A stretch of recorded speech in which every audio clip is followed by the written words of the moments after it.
Bulgaria's entry into the war altered the regional strategic balance. Bulgarian territory became a conduit for weapons and supplies from Berlin to Istanbul. Victory at Gallipoli freed thousands of Ottoman soldiers to deploy to other crucial fronts. In the Caucasus, the battered Ottoman Third Army was reinforced with 7 infantry divisions. In the Levant, the Ottoman Fourth Army received 4 divisions. In Mesopotamia, the ill-trained and poorly supplied Sixth Army gained 2 experienced divisions from Gallipoli. The Ottomans hoped these redeployments would tilt the balance of power in their favor for 1916. This video is sponsored by you. Unfortunately, the YouTube environment is not great right now, with the algorithm being friendlier to drama and react channels and YouTube being permissive of AI slop. We don't do drama and we don't do AI, but thanks to our members and patrons, our channel continues to make 3 public videos per week, with the team intact and going strong. In recognition of their generosity and contributions, members and patrons receive 2 additional exclusive videos each week, and access many other perks.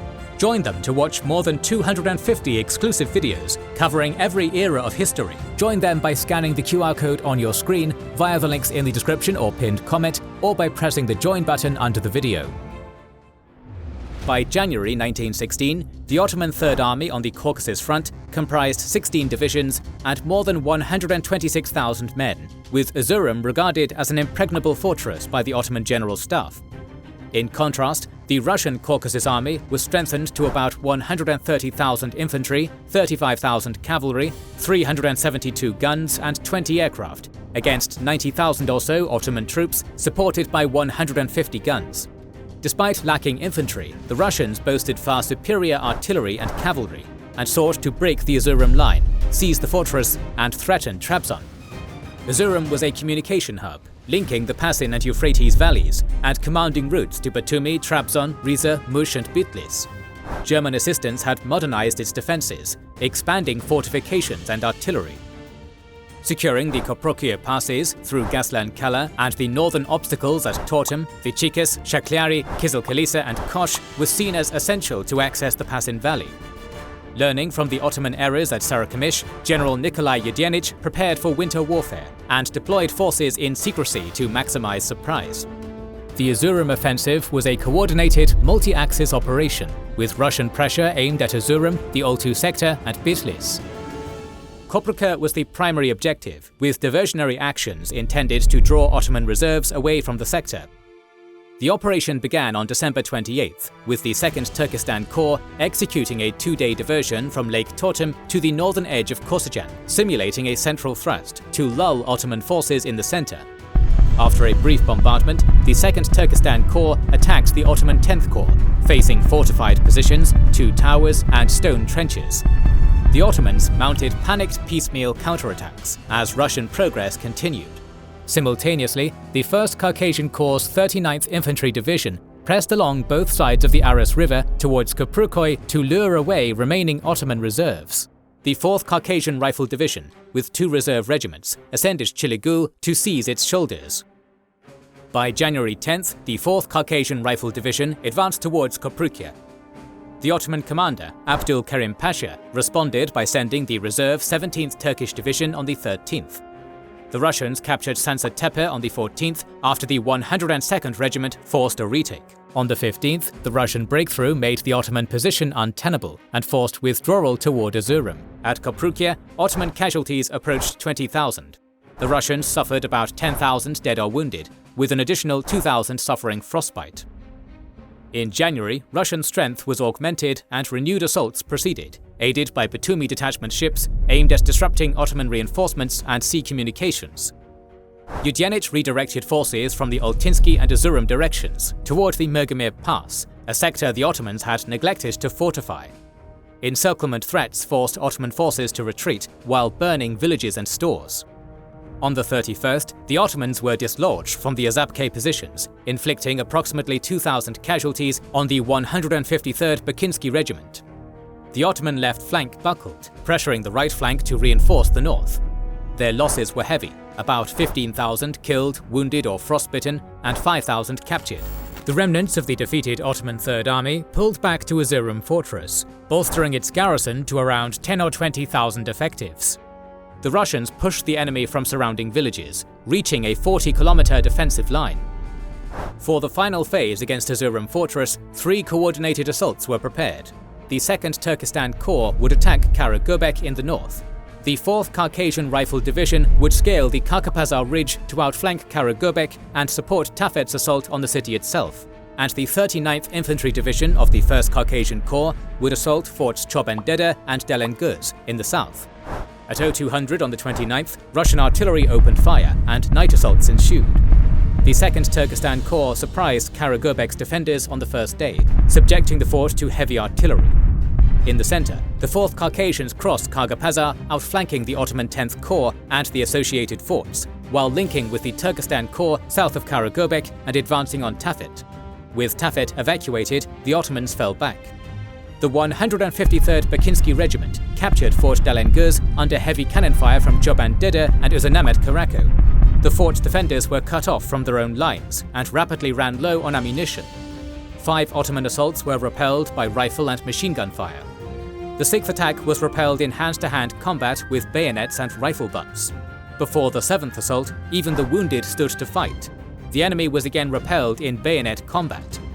By the 8th assault, which might have been decisive, an unknown hero under heavy fire managed to bring ammunition on donkeys at dusk, saving the defenders. Of the 1,400 soldiers and officers of the 153rd Bakinski Regiment defending the fort, only about 300 survived, with most wounded. During the night, the fort garrison was reinforced, and the wounded were evacuated. Over the next 2 days, assault groups of the Turkestan Corps captured one stronghold after another. Forts Kaburga, Ortayuk, Uzanamet Karakol, and Savishli were blown up, and Chobandede was evacuated. Kuban squadrons and scouts of the Turkestan Corps breached the northern flank as Russian troops moved behind the lines of the Third Army. Russian forces entered the city the next day. The Russians had captured 13,000 prisoners, 9 banners, and 327 guns, and drove the Ottomans back by roughly 100 to 150 kilometers. Russian casualties were around 2,339 dead and 14,796 wounded. The Ottoman Third Army suffered devastating losses with approximately 66,000 casualties and 13,000 captured, along with the loss of nearly 400 guns. After the first failed assault on the Suez Canal, Ottoman outposts were established from El Arish to Nekel, with additional forces at Gaza and Beersheba. Colonel Kress von Kressenstein kept the British occupied by launching periodic raids to disrupt canal traffic. These raids, together with the Gallipoli campaign's failure, convinced the British that defending the Suez Canal from the western side was impracticable. By late 1915, the British constructed 3 desert sector positions 10 kilometers east of the canal, from Ferdan to Port Said, from Kabrit to Ferdan, and from Kabrit to Suez. By March 1916, the Egyptian Expeditionary Force was formed under Lieutenant General Sir Archibald Murray, who advocated a mobile offensive against Katia as more cost-effective than static defenses. He projected a Sinai crossing force of 250,000, with 80,000 for Katia's garrison, and an eastward expansion toward Bir el Abd to cut Ottoman water access along the Silk Road corridor. He began constructing a Nile water pipeline and a railway to Katia, plus cistern drainage at Moya Harab to deprive the Ottomans of water. By January 16th, British intelligence reported the Ottomans had established an outpost at Bir el Jifjaffa Well. On April 11th, a combined force, led by Major William Henry Scott, was dispatched to destroy it. The Ottoman garrison consisted of 1 Turkish officer, 35 soldiers, and 15 men from the Turkish Labour Corps. Scott organized a multi-troop assault. 1 troop attacked northwest of the well, a 2nd southwest, a 3rd south, and a 4th conducted a frontal assault supported by a machine gun section. The assault began at 0900 on the 13th, and the Ottomans were quickly overwhelmed. 6 Ottoman soldiers were killed, 5 wounded, and 38 captured. Only 2 Ottomans escaped the destruction of the garrison. The British suffered 1 man killed and a few wounded. Meanwhile, von Kressenstein organized a mixed force to raid the dispersed British defences at Ogratina, Katia, Bir el Hamasa, Romani, and Duwaydar on April 23rd. Ogratina was occupied by a squadron from the Worcestershire Hussars and dismounted Royal Engineers. At 0400, the defenders heard the Ottomans using well pumps 500 yards southwest and launched a surprise attack. However, by 5:15, their camp was overwhelmed from the north, east, and south, and at 7:45 they surrendered, losing 11 officers and 135 men. At Katia, a squadron of the Gloucestershire Hussars heard the gunfire from Ogrotina at 0530. By 8:45, the Gloucestershire Hussars dispatched a patrol to Ogrotina, only to find 600 Ottomans marching toward Katia, followed by a larger force. Captain Lloyd Baker led his men to hold the enemy back until 1000, when reinforcements arrived from Romani and Bir el-Hamisa. After hours of fighting, the Ottomans breached the British lines and flanks and stormed the garrison at 1500. The defenders' position collapsed as they retreated. Only 80 men escaped, with 4 officers and 16 men killed, 15 wounded, and 64 captured. At Dweidar at 5:17, 156 defenders repelled the initial assault from their redoubts. By 0700, the Ottomans attempted to outflank them, but failed to penetrate the redoubts. Dweidar was then reinforced by 2 companies of the Royal Scots Fusiliers from Hill 70, and at midday, a squadron of the Australian 5th Light Horse Regiment arrived from Kantara, routing the Ottomans and pursuing their rearguard, inflicting 75 deaths, capturing 32 men, and suffering 55 casualties. The 5th Mounted Brigade had been taken by surprise, suffering the loss of about 3.5 squadrons at Ogrotina and Katia, almost all killed, wounded, or captured. Von Kressenstein's raid created a large base in the oases from which to launch further attacks on the Suez Canal, and threatened Sinai's strategic position.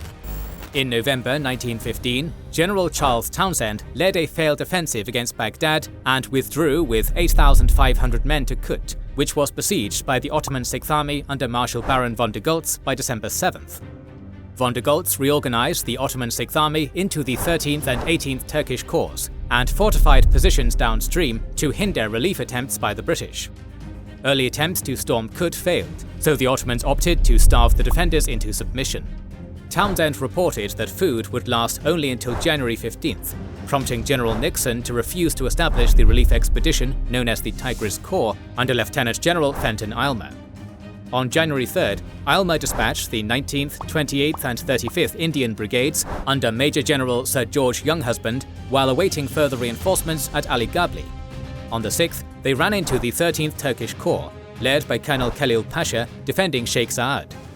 At 10:30, the 28th Brigade attacked on the right bank, while the 19th and 35th Brigades assaulted on the left. Lacking elevated ground, aerial reconnaissance, or cavalry, and outnumbered 4-1, Younghusband attempted to flank with his right bank forces, but struck the defenders' centre. In contrast, his left bank forces failed to push through a concerted assault. By 1600, Younghusband halted the attack, suffering 600 casualties as both sides reinforced the area. On the 7th, Younghusband led the 19th, 21st and 35th Brigades on the left, and Major General George Kemble led the 28th and 19th Brigades on the right bank. The left bank attack stalled amid fog, heat, and a spoiling Ottoman counterattack.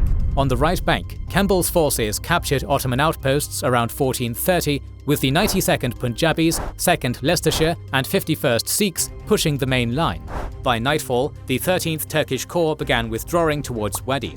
The British had suffered 1,962 deaths and 2,300 wounded, while the Ottomans suffered an estimated 4,400 casualties. The Ottoman forces established a stronger defensive line along the Wadi, with about 20,000 troops. Aylmer planned to outflank the Wadi position, capture the Hana defile, and encircle the Ottoman force. Kemble would lead the 28th Indian Brigade against the Wadi trenches frontally, while the others manoeuvred around the right flank. The attack began on the 13th, with both sides struggling to overcome robust Ottoman defences. While Kemble pressed the frontal assault, Younghusband's flanking manoeuvre was delayed due to a lack of maps. By dusk, the 28th Indian Brigade was repulsed with heavy casualties as Younghusband's force failed to outflank the enemy, and the attack was called off. During the night, the Ottomans withdrew to the Hana defile, abandoning the Wadi. The British suffered about 1,600 casualties, to the Ottomans roughly 527. Younghusband's force, now reduced to about 10,000 men, pressed on to find 30,000 Ottoman defenders entrenched at the Hana defile. After a brief bombardment on the 21st, the British opened an assault across about 600 yards of flooded no-man's land. They met well-sighted machine gun nests and suffered about 2,700 casualties, forcing a withdrawal to Ali Gabi. As the British reinforced the Tigris Corps, Kut's situation deteriorated. Although grain stores were found in late January, food was expected to last only until mid-April. By March, the Ottomans' Krupp artillery had destroyed much of the town. Anticipating a British breakthrough on the right bank, von der Goltz and Khalil Pasha prepared defensive positions at Hana and Saniyat on the left bank, and at Dujaila on the right bank. Aylmer planned a night attack at Dujaila, employing 3 columns, with A and B commanded by Campbell and C under Major General Keary in reserve. On the night of March 7th, the columns moved toward the Dujaila redoubt. An artillery barrage began at 0700 on the 8th, as British forces were quickly pinned down and driven back by machine gun and artillery fire. By the afternoon, the 59th Sindh Rifles and 1st Manchester Regiment captured the first 2 lines of the Dujaila trenches, but no reserves remained to exploit the gain. The Ottomans counterattacked with bayonets and grenades, forcing a British retreat during the night. The British suffered nearly 4,000 casualties, the Ottomans about 1,290. On March 10th, Halil sent a message to Townshend inviting surrender.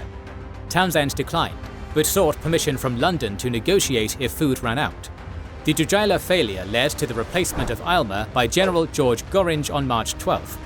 Gorringe, commanding about 30,000 men, resumed relief efforts on April 5th. The British dislodged the Ottomans from the Hana defile, but stalled upstream at Saniyat and waited 8 days to resume. On April 17th, they attacked Bayat Isa, but were driven back. A final assault against the Ottoman lines at Saniyat on the 22nd was decisively repelled, and by late afternoon, both sides paused to recover the wounded. In 4 months of fighting to relieve Kut, the British suffered about 32,000 casualties, while Ottoman casualties were estimated at 10,000. On April 27th, Townshend offered £1 million and 40 cannons for parole, but by the 29th surrendered unconditionally. After 147 days of siege, Kut yielded. It was the British Army's worst defeat to date, with 5 generals, 400 officers, and 13,309 men becoming prisoners. Kut's captives were not slated for execution, but the Ottomans lacked sufficient food and medicine. Consequently, about 1,700 British soldiers died in captivity or on death marches, and at least 2,500 Indian soldiers and staff perished in Ottoman captivity. The survivors were employed on a railway line between Anatolia and Baghdad. Back on November 23, 1915, General Nikolai Baratov led the 1st Caucasian Cavalry Corps to quell the Jangali rebellion of Mirza Kuchek Khan in Gilan. This was followed by a 2-pronged offensive against German-Ottoman encroachment emanating from Hamadan and Qom.